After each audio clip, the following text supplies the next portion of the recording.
what it's going to be like. Best known for being an ex-CNN reporter, NBC star, and current host of her own show, Matter of Fact, Soledad O'Brien made an appearance at Slippery Rock University.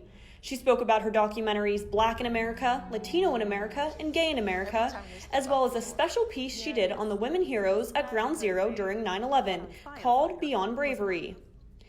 Soledad truly believes in the power of storytelling and thinks everyone should have the opportunity to tell their story to the world.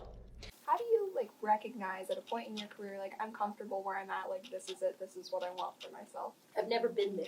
Yeah. I like moving on, and I think that I always try to take jobs where I can grow my skill set. Before her speech, Soledad spoke to student leaders and the media about life events ranging from her family to covering her toughest story, Hurricane Katrina, to how having a family of her own has impacted her journalism. I really took note to her mentoring and her networking strategies. She has so much experience working in this field. From ripping staples out of the wall at her first job to being the CEO of her own company, Starfish Media, Soledad O'Brien truly is an inspiration.